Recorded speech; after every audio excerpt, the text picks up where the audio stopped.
hypnotized. What's up is down, what's left is right. Chasing stars and holding you. I can't see the end, but we'll see it through.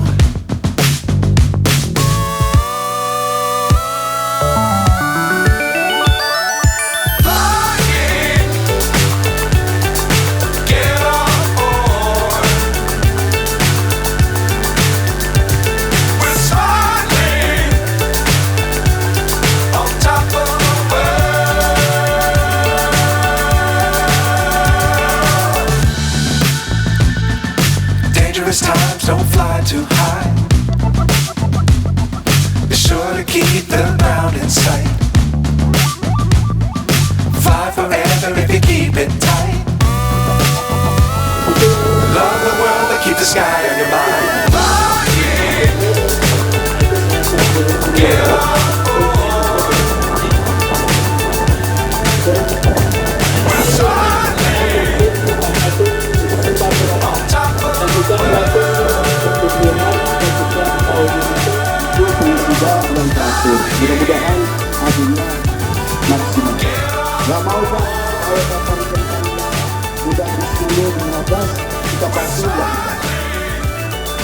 Kira-kira Bapak apabila gunakan fungsinya ke apa dan reaksinya seperti apa Pak? Itu aja pengalaman dari Bapak yang sudah menggunakan agrogen. Baik itu dikentang atau dicabik. Ada Pak? Saya pribadi sudah memakai agrogen atau pertemuan itu hampir saat launching pertama itu.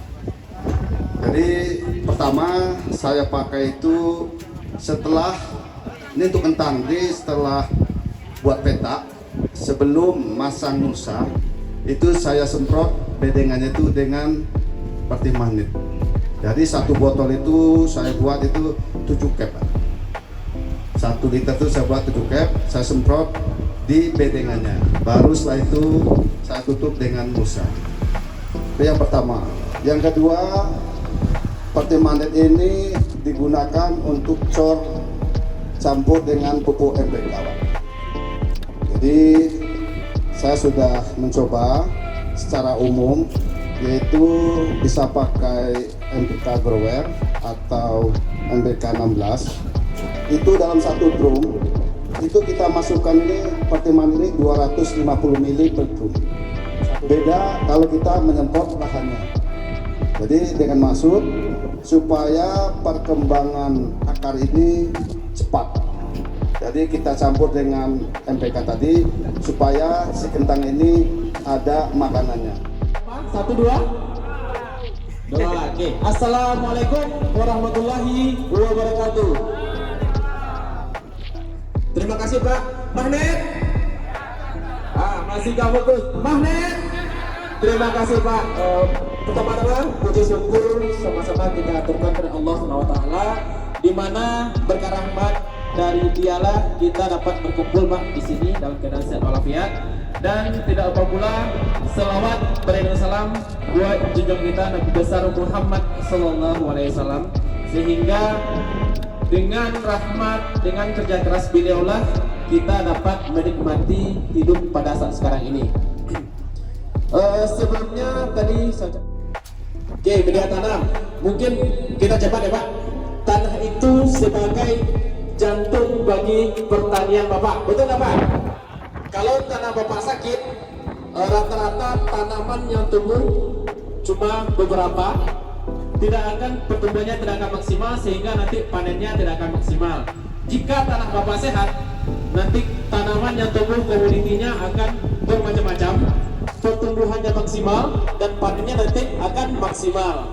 Itulah bagaimana tanah itu harus kita perhatikan di tahap awal dalam pengelolaan suatu pertanian. Oke Pak,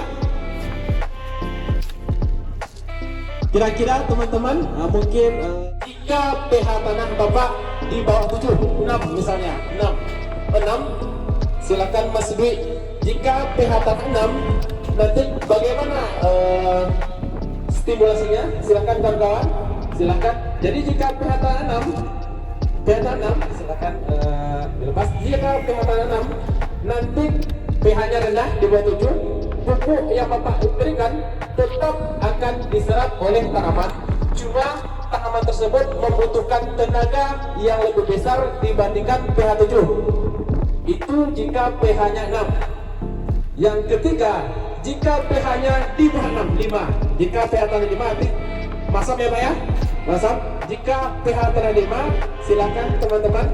Jika pH-nya telah di bawah 6 atau 5, nanti tanaman tersebut tidak akan bisa secara maksimal menyerap dari pupuk yang Bapak berikan. Sehingga nanti pupuk yang terikat oleh tanah yang masam dia akan lebih banyak, sehingga nanti akar atau tanaman tidak akan maksimal untuk menyerap tanaman, sehingga pertumbuhan tanaman Bapak menjadi tidak maksimal.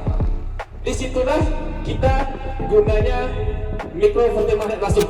Jadi dengan keadaan pH tanah 6 atau 5, magnet ini akan membantu penyerapan unsur hara atau mikro ini pupuk secara maksimal. Silakan teman-teman dispesifikasikan.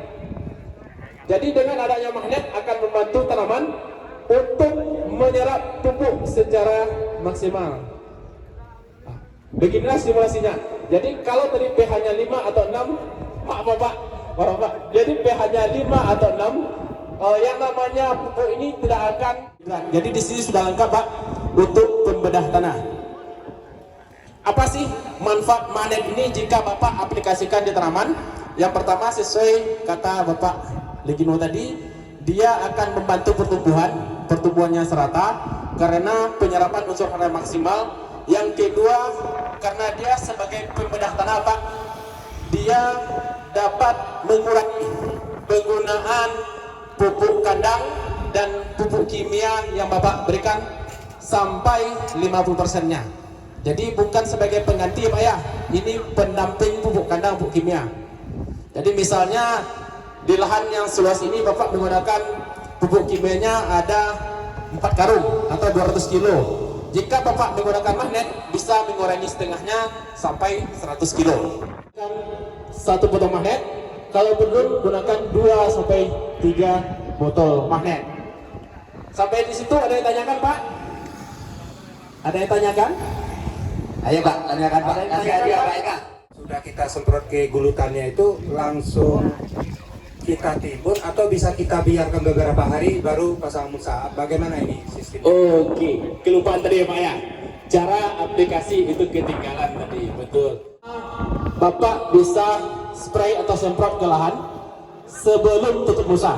Jadi nozzle semprot itu dilonggarkan Pak, dilonggarkan, semprot ke bedengan. Setelah itu langsung tutup musa, langsung tutup musa. Yang kedua, jika misalnya Bapak sudah kadung tanam kentang misalnya kan, ini bisa dicor seperti kayak Pak Haji Romlan tadi, bisa 4 tutup ini untuk per tangki atau bisa untuk 3 botol untuk per drum. Dicampur dengan pupuk sedikit buat mancingnya Pak. Terus yang ketiga, jika Bapak nggak mencor, misal cuaca hujan deras, Bapak bisa mencampur dengan pupuk, terutama pupuk butiran. Jangan yang kristal ya Pak ya. Kalau kristal nanti dia akan lembek sehingga susah nanti untuk aplikasi. Jadi dicampur di pupuk dengan konsentrasi 100 kilo atau 2 karung pupuk bisa 1 botol ini. Dicampur, diaduk, dia akan berwarna kecoklatan nanti pupuk butirannya Pak. Nanti baru dikasih pupuk susulan. Udah? Silakan Mas Sedan. Ada lagi Pak yang ditanyakan? Ya Pak? Ya. Yang ingin saya tanyakan bagaimana kalau magnet ini kita semprotkan di baris-baris itu, di apa sih namanya, di sampingnya itu. Di sampingnya. Kira-kira apa misalnya apakah sangat bermanfaat misalnya untuk mencegah layu. Seumpamanya kalau kayak tadi inilah kita dari awal itu bisa dikatakan lupa memakai magnet. Iya. Terlambat lagi. Oke. Jadi tadi Bapak dia menggunakan fusulan. Dia bukan sejenis pestisida Pak, bukan insek atau fungi atau bukan herbisida yang jika Bapak aplikasikan ada beberapa diprediksikan kayak pestisida tersebut akan menyebabkan misalnya tanaman jadi layu atau pertumbuhan stagnan, bukan. Dia ini jenis plant health atau nutrisi ini, Pak. Efek samping ke tanaman, malahan akan lebih baik atau menyuburkan bagi tanaman. Di situ efek samping nggak ada. Jadi yang lebih bagusnya apa sebelum tanam apa pas mau kita lakukan? Dari sepanjang uji coba yang pernah dilaksanakan oleh FMC itu aplikasi magnet di untuk perlakuan awal tanaman itu yang paling efektif yang seperti apa? Maksudnya apakah yang lebih efektif yang sebelum pasang pulsa atau dicampur dengan pupuk, atau yang seperti apa yang sekiranya rekomendasi dari FMC yang paling efektif? Itu yang pertama. Yang kedua, ada nggak strategi khusus, misalnya sekarang ini kan musim kemarau, apakah tidak menguap kalau seandainya sebelum pasang mulsa kita spray dengan dengan magnet ini, apakah tidak ada efek seperti menguap atau ada strategi khusus? Terima kasih, Pak. Oke, terima kasih. Kedua, tadi mengenai apa ya? Oh ya, musim kemarau ini jika kita aplikasikan magnet, apakah dia tidak menguap? Jadi di magnet seperti yang saya bilang tadi Mas ya, magnet itu ada 4 unsur yang terkandung.